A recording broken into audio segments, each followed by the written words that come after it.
Fuck this. Your only move is Hustle, shorter name which I'll be using is YOMI Hustle, not to be confused with the game's previous name, YOMI Hustle. This is a word and this is an acronym. Got that? Cool. Is Pivot Animator if it was a game. Let me make this clear from the start, as this happened to me as well when I first found YOMI Hustle. This is not the game. This is. Now, at first, this was devastating because this looked more fun. But after actually playing it for, more than a minute, I realized this is more fun than this could ever fucking wish to be. The developer Ivy Sly describes YOMI Hustle as an online turn-based fighting game and super-powered fight scene simulator. So in short, violence chess. The game is a PvP turn-based strategy based around two little guys of any of the available classes duking it out with some insanely spectacular and expressive moves. Turns are not fixed to whenever both of the players are ready to make their move, but around a frame advantage system which depends on your actions. Read your opponent's most likely move, react accordingly before the time runs out, gain the advantage, and pummel the living shit out of them. It is very much fought over reflex, the opposite of what I thought the game was at first. Honestly, how would you even play this? A pretty cool part of the game is that it has a single-player sandbox mode where you can choreograph super complicated and glamorous fight scenes without, having to battle against a brain that shatters all of your fantasies. With this mode, I'd say that YOMI Hustle is one of the only games in which I find it fun to play against myself. However, as you can probably guess, the game definitely revolves around PvP. And if you've been paying attention to the gameplay, you've probably noticed how I'm only fighting one or two people over and over. You see, I'm a little bit of a bitch, a fucking coward, a pussy, a craven wimp even. I've never really liked playing against people I don't know in games like this. Never played online in a fighting game, never played online in a strategy game.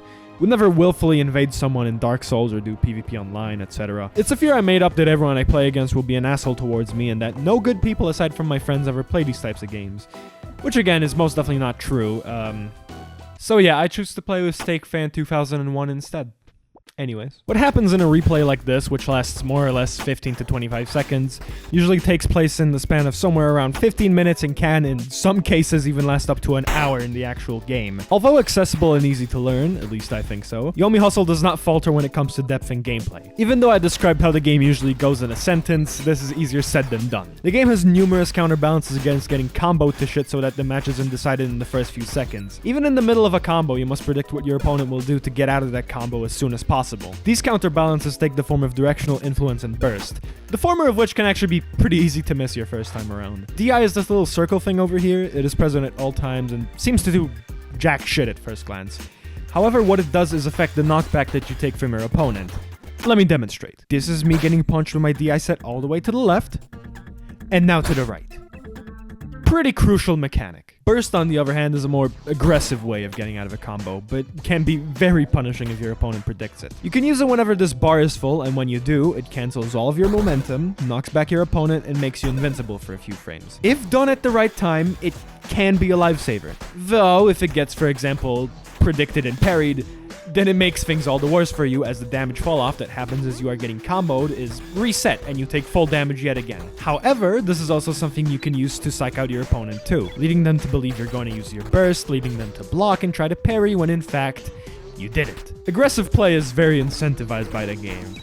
There's a mechanic where if you try to play too passively and generally avoid contact with your opponent, the game will respond by eating your entire meter bar and barring you from refilling it for quite some time. This mechanic is called Sadness and was added the same day I'm writing this, by the way. Another pretty crucial mechanic I feel is worth explaining are free cancels. A free cancel can be performed when you flick this switch down here, which allows you to cancel whatever move you do on your opponent's turn as long as that move can be free canceled. Doing this consumes one charge of free cancellation, shown up here alongside with your air options, which are the amount of movement options you can do in midair. And aside from the core moves that everyone should have, the rest of your arsenal is down to your class of choice, and YOMI Hustle, as of the 21st of December 2022, has 3 somewhat fleshed out playable classes. First up, Ninja.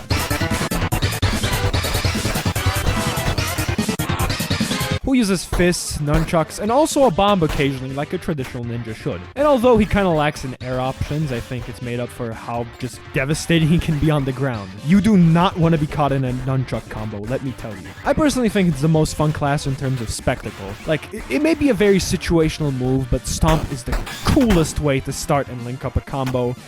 Also Substitution, which is insanely hard to make connect, but is 9 times out of 10 the least expected move. And 10 out of 10 the coolest one, yeah. Cowboy!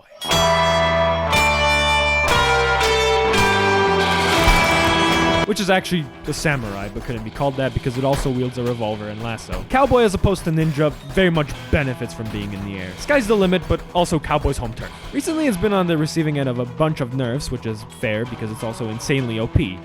Which is what I would say if most Cowboy players didn't just do one move exclusively. But look at this, though.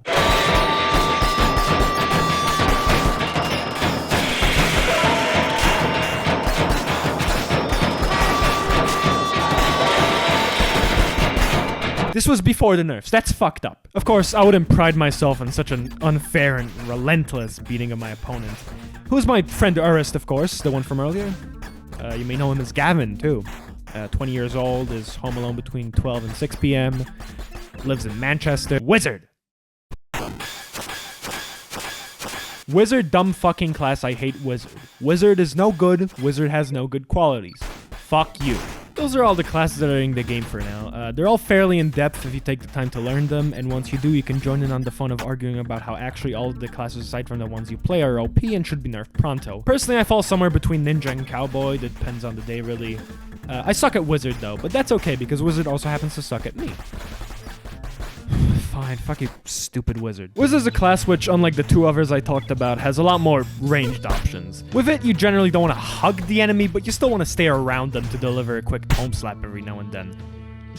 That, or you could just lack empathy if you want to. Although I personally don't lack the psychopathic tendencies required for Spark Bomb spam, I don't like it when it happens to me! Aside from that, it's a pretty cool class with actually some really sick combo potential, but as I said, I'm not very good with it. Also, a little addendum, a character who may or may not already be in the game by the time this video comes out.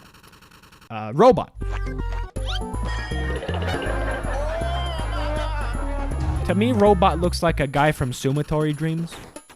You know, one of those YouTuber games from 2012. So I wanted to say this is the only reason I brought it up. There's also mod support for more characters, I guess. Although I haven't really dug in deep to actively hunt for mods or try them, there's someone I can just briefly mention. Revenant, who has this insane fucking move which fills up the screen. This cast of characters who are part of the same mod that Revenant is in. Cryomancer, Farmer, and that's about all I can name off the top of my head. If you're ever bored of the main free characters, I recommend taking a dive into searching for some cool character mods.